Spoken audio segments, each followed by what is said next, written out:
The Python package you just installed could be a spy.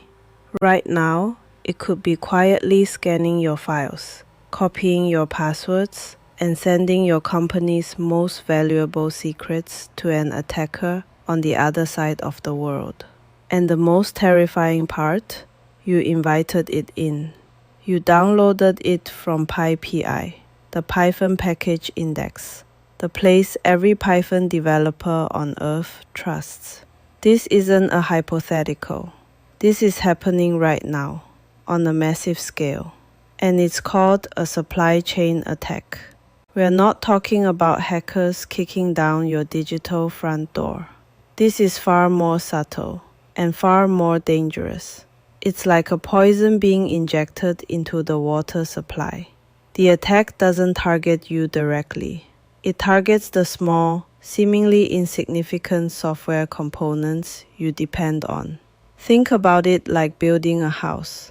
You don't personally inspect every single nail and screw.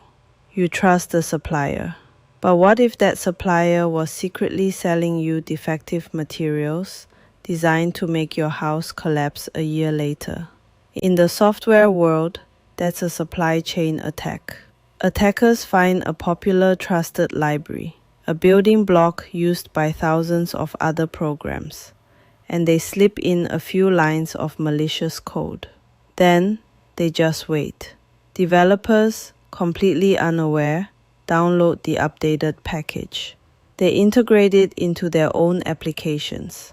And just like that, the poison spreads. From one small package to thousands of applications, servers, and personal computers. And a recent report found that these kinds of attacks are skyrocketing, increasing by over 78% in a single year. Why? Because it works.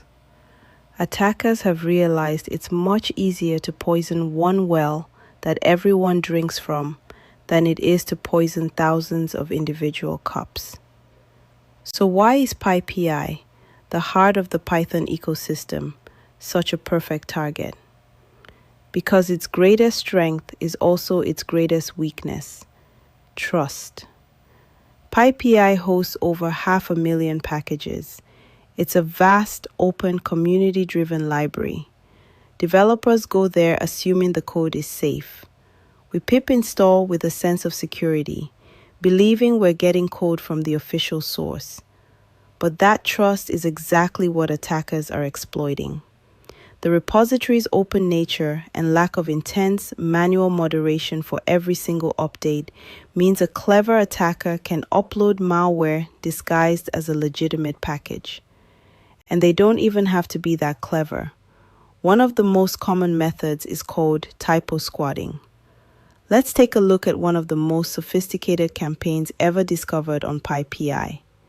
It all started with a very popular package called Colorama, used by countless projects to add color to terminal text. The attackers created a malicious package and named it Colorizer. Close, but not quite.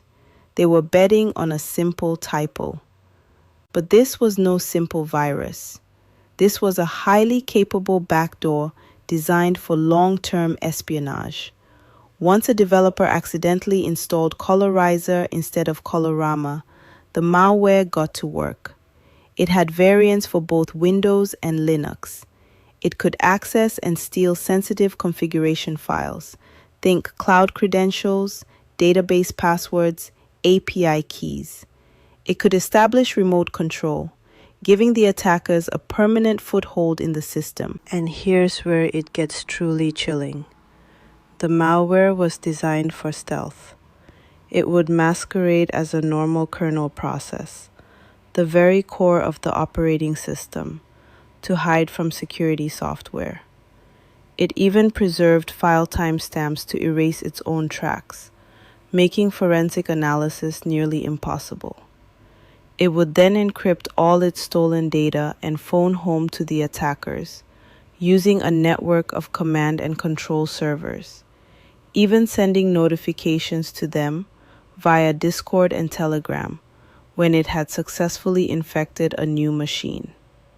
This wasn't some kid in a basement. This was organized, professional. But the attackers didn't stop there. They started using naming conventions from a completely different ecosystem, NPM for JavaScript, to attack Python users. This was bizarre. It suggested they were either trying to cause maximum confusion or they were laying the groundwork for future attacks that could jump between programming languages. Think about that for a second. An attack that starts in a Python script could pivot to compromise a JavaScript front end, all because of one cleverly named malicious package. So, one typo, one moment of inattention, and your entire system belongs to someone else. But what happens when the attackers don't just rely on typos? What happens when they manage to poison the real, legitimate package itself? That's exactly what happened to Ultralytics, the company behind the incredibly popular YOLO V8 machine learning models. In late 2024, they suffered a direct supply chain attack. This wasn't a typo. This was the real deal. Attackers managed to compromise several versions of their official package on PyPI. The attack was a two-phase masterclass in infiltration. In the first phase, the attackers found a way to inject their malicious code during the automated build process. They compromised the cache used by GitHub Actions, the system that automatically builds and prepares the software for release. This meant the malicious code was baked right into the official package before it was ever even published. The existing legitimate workflow was hijacked to publish poisoned software. But they weren't done. For Phase 2, the attackers used an old, unrevoked PyPI API token. Think of this like a spare key to the house that the owner forgot about. Ultralytics had already moved to a much more secure publishing system, but this old key was still active.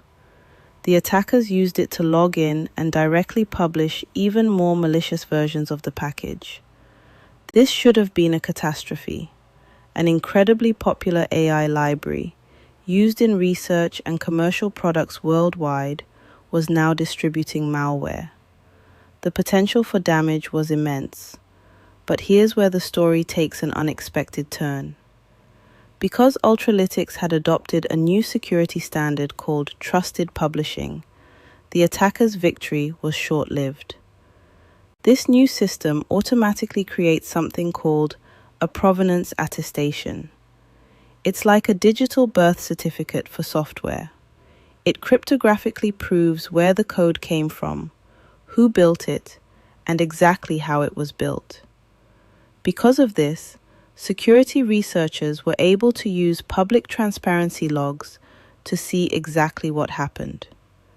They could see which versions were built through the legitimate, trusted workflow, and which ones were published using that stolen old API key. The provenance data acted like a security camera, recording the entire heist. It didn't prevent the break-in, but it drastically reduced the scope of the damage. Researchers could say with certainty, these specific versions are bad. Everything else is fine. The attack was surgical, but the defense was forensic.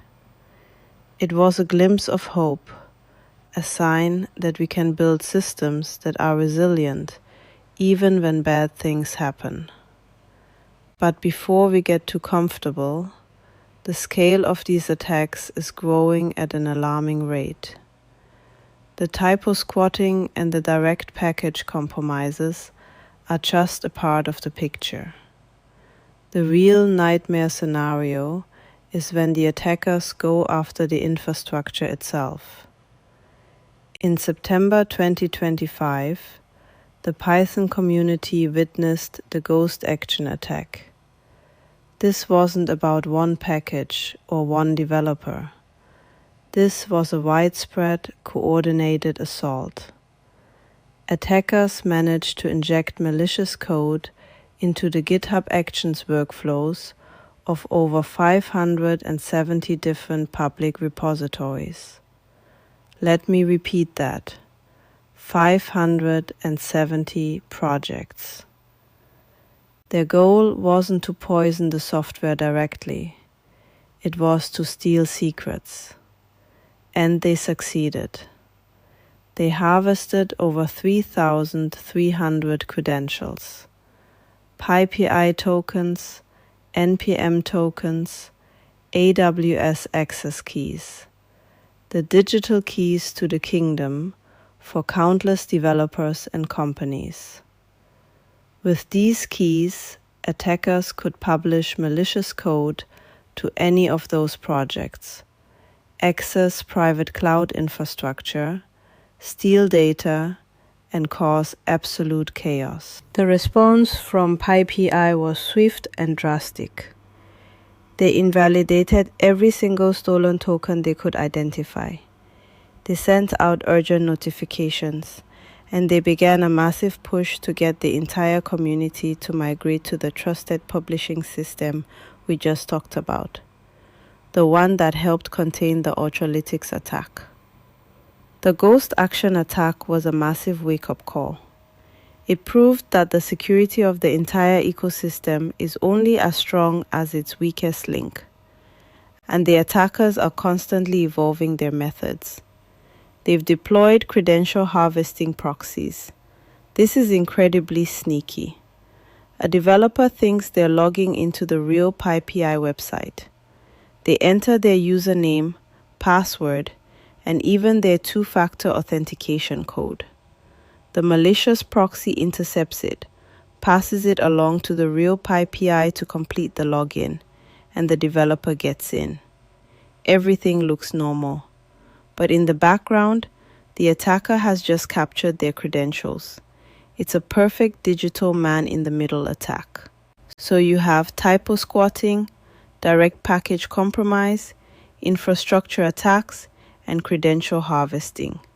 The threat is coming from all angles. It feels overwhelming. It feels like we're losing the battle. So, are we all doomed? Is open source fundamentally broken? No. But the age of blind trust is over. We have to evolve. And the good news is, we are.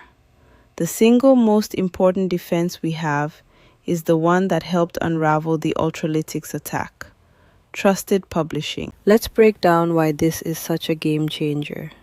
Traditionally, publishing a package to PyPI involved a developer having a long-lived API token on their machine.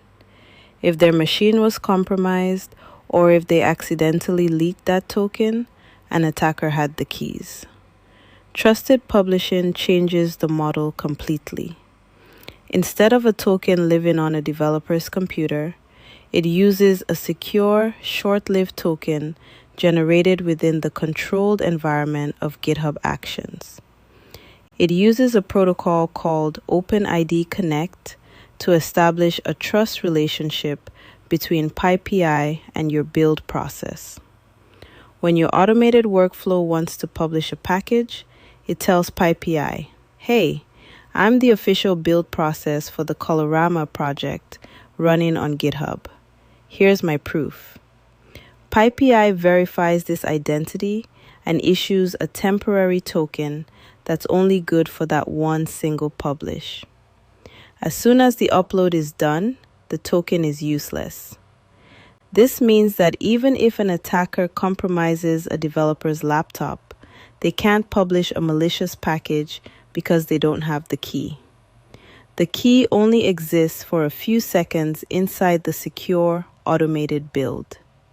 And combined with the provenance attestations we talked about, it creates a verifiable chain of custody from the source code to the final package.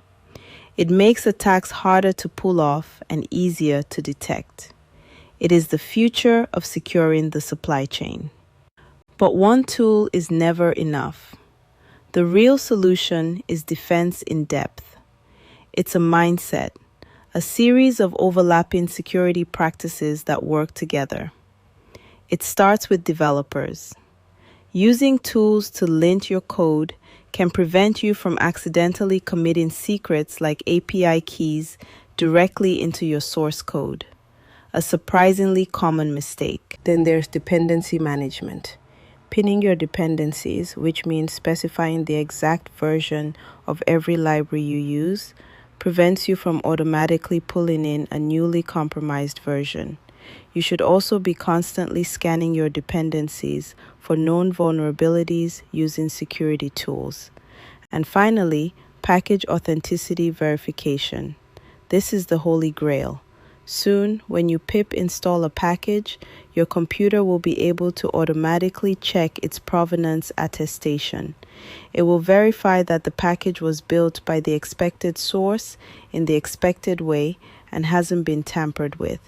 If a package is missing this information, or if the signature doesn't match, the installation can be automatically blocked. This shifts the power from the attacker to the end user. The open source world was built on a foundation of community and trust. That will never change. But the nature of that trust has to. We can no longer blindly trust that a package is safe just because it's on PyPI. We need to move to a model of verifiable trust. Trust, but verify with a cryptographic signature. This isn't just a problem for developers. This affects everyone. The apps on your phone, the websites you visit, the cloud services your company relies on, they are all built from these open source components. A vulnerability in one tiny obscure Python package could lead to a data breach that affects millions of people. The fight for the soul of the software supply chain is happening right now. It's a battle between the open, collaborative spirit of software development and the cynical, destructive nature of cybercrime. By adopting tools like trusted publishing and embracing a culture of security, we can ensure that the tools we build and rely on are a source of innovation, not a vector for attack. If you're a developer, look into migrating your projects to trusted publishing today. If you're a security professional, start implementing dependency scanning and provenance verification. And if you're just someone who uses technology, understand that software security is a shared responsibility. The more we talk about these issues, the more pressure we put on the industry to adopt these safer practices. Share this video. Spreading awareness is the first step in building a more secure digital world for everyone.